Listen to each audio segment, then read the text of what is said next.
China Minister hinamon ng US. Nagkasagutan, nagkainitan at US Major General mga tol pumalag, warning ng China. Nagkaharapan sila mga tol, no? At nagkahamunan daw mga kapatid, no? Well anyway, bigyan na lang natin to ng reaction video, commentary, opinion, criticism at kung ano-ano pa. Pero bago natin to simulan, huwag mong kalimutan mag-subscribe kay Melv's Castle. Nakalagay po ang link ng videong to sa ibaba sa may description box mga tol. At syempre kung bago ka pa lamang dito at trip mo yung mga ganitong klaseng reaction video, huwag mo rin kalimutan mag-subscribe. Click mo na rin ang notification bell para ma-notify ka whenever na may mga bago tayong reaction videong tulad nito. Alright, so wag na natin patagalin pa. Panoorin na natin to mga tol. Harap-harapang pinagbantaan ni Chinese Foreign Minister Wang Yi si US National Security Advisor Jake Sullivan. Matapos yan ng pahayag kahapon ng US Indo-Pacific Command, hindi nagugustuhan ng China na magpapadala ang US ng warship para tumulong sa disputed water sa South China Sea. Ba't daw susuportahan ng Amerika ang magnanakaw ng Pilipinas? Hindi ko pa naririnig hindi ko pa naririnig yung pahayag na yon ng China kung meron man. Pero nakakatawa. Nakakatawa yung narinig natin mga tol. Bakit daw susuportahan ng Amerika ang magnanakaw na Pilipinas?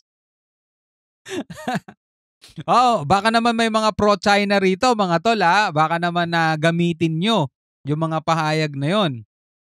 Ipapa-remind lang natin mga tol sa mga pro-China, baka may mga pro-China rito, 'di ba? Ang Pilipinas ay hindi nag-imbento ng mapa at hindi nag-imbento ng mga linya. Ang gumawa niyan mga tol, etong China, 1951 o 1947 mga tol, ginawa nila yan. Yung 9-dash line na yan. Hindi yan sinusuportahan ng mga international body o international law. Walang sumusuporta diyan. Hindi yan sinusuportahan ng UNCLOS. United Nations Convention, the Law of the Sea, hindi yan sinusuportahan ng mga batas, mga tol. 'Di ba? Unlike sa Pilipinas, mga kapatid, yung ipinaglalaban natin, 'di ba? Wala pa man tong UNCLOS na yan, hawak-hawak na natin yan. Yung pinakamatandang mapa na nasa atin, na ginamit nga rin natin, mga tol, dun sa Daheg. Kaya tayo nanalo sa arbitral court, 'di ba? Arbitration court.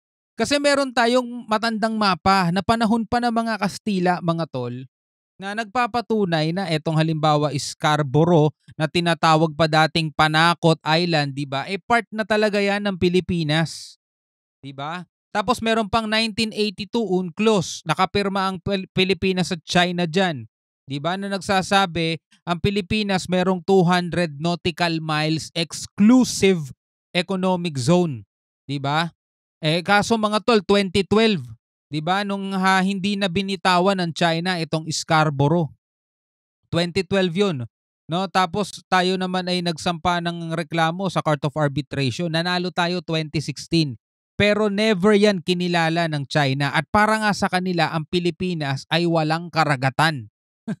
Tindi, 'di ba? Nananawagan ng Chinese minister na kung ayaw ng Amerikang lumala pa ang tensyon, lumayo-layo kayo sa South China Sea. At sa bukod pang pambabatikos ng China's defense, US raw ang utak ng lahat ng panggugulo. Inuutusan ng Amerika ang Pilipinas na labanan ang China. Hindi rin pinalagpas ng Chinese military ang... Actually, ginagamit ng iba yon, yung ganong argumento, no? May mga narinig na tayo rito, mga pro-China. May mga nagsasabi, ito nababasa ko lang din sa comment ayaw daw nila ng gera, hindi naman daw atin yung gerang yan, sabi nila. Kung ikaw tatanungin kita, no, bilang isang Pilipino, comment ka na lang sa ibaba. Ano ba tong pinaglalaban natin, 'di ba? Etong West Philippine Sea, sa mga Amerikano ba 'yan? 'Di ba? Kung ikaw tatanungin lang pwede kang magbigay ng opinion mo at komento sa ibaba. Tinatanong lang kita. 'Di ba? Bakit ba kailangan nating lumaban? Ito ba'y utos ng Amerika, no? Ito ba'y utos sa atin ng Amerika na ipaglaban ninyo ang West Philippine Sea? 'Di ba? Kasi insulto 'yun, mga tol. Para tayong walang sariling wala tayong sariling utak noon, 'di ba? Inaagawan ka ng bakuran mo, kailangan may mag-uutos pa sa yung ibang bansa na ipagtanggol mo ang soberanya mo. Tindi nun. Pilipinas na labanan ang China. Hindi rin pinalagpas ng Chinese military ang pagpapalipad ng Philippine Air Force NC-212I. Spy raw to at may kasama pang F-22 Raptor. Napaka-unprofessional daw nito. Magpasalamat pa daw ang US at Pilipinas na hindi pinasabog ng China ang ating mga aircraft. Who is really stirring up trouble? Sabi nito. Sabi nitong mamang to, who is really stirring up trouble? Gusto mo ba isa-isahin natin? Gusto mo isa-isahin natin? Tuloy natin mga tol. Na hindi pinasabog ng China ang ating mga aircraft. First, the United States, sabi niyang ganon. Second, the little brothers of the United States. We call them extraterritorial countries, sabi niyang ganon. Stirring up disputes mainly against China. 美国他搞所谓的叫航行自由行动，你搞这个自由行动完了以后，到我们这个南海岛礁附近去临近海域和上空进行抵近侦察，进行军事活动。前一段呢，不是又有飞机到了我们南海，我们南海的这个飞机，我们自己的战机，对它进行这个驱离嘛？他认为我们什么又是不专业。And the U.S. considers our action unprofessional.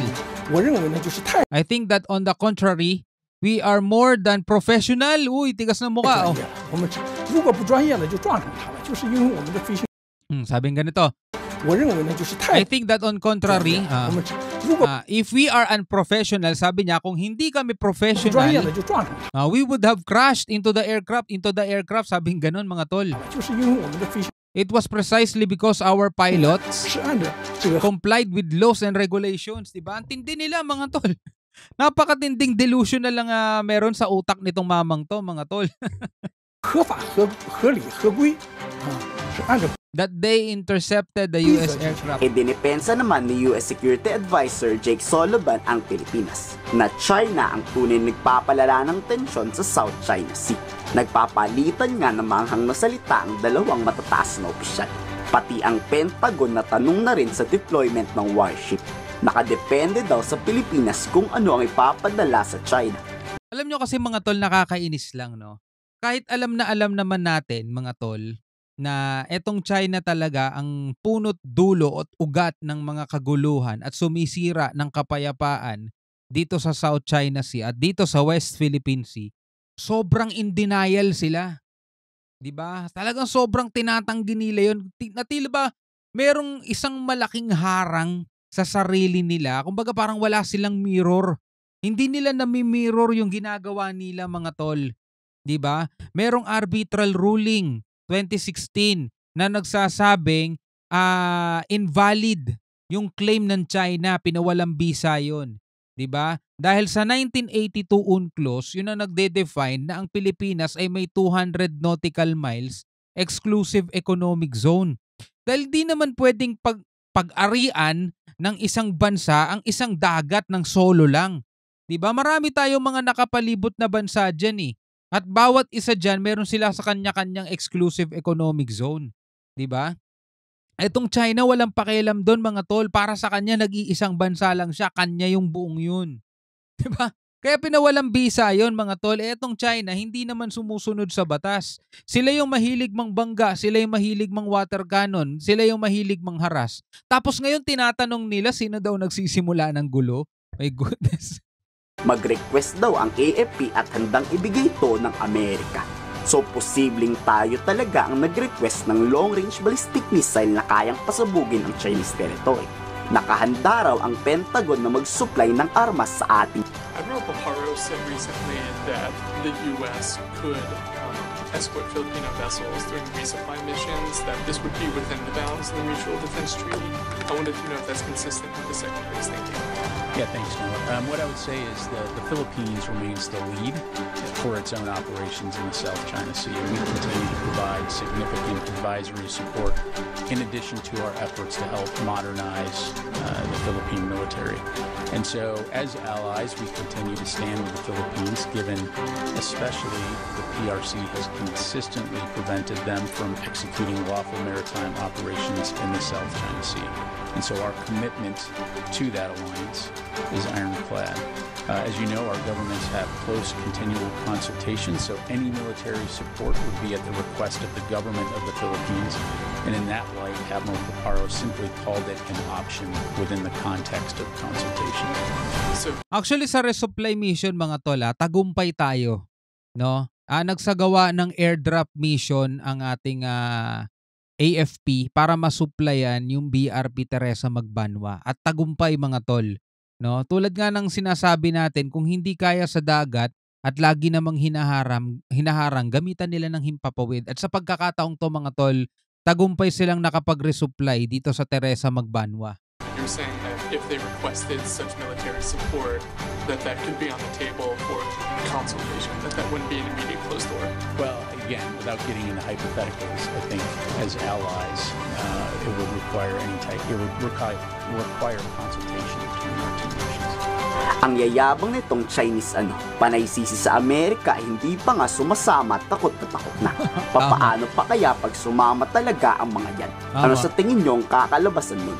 I-komento sa baba ang salog. Wala, alam naman natin di ba? Every time na nagkakaroon nga tayo ng mga joint military patrol, wala hanggang tingin lang sila sa malayo Magaling lang din ang China sa mga ganyan, banta, paninindak, pero wala yung mga yan.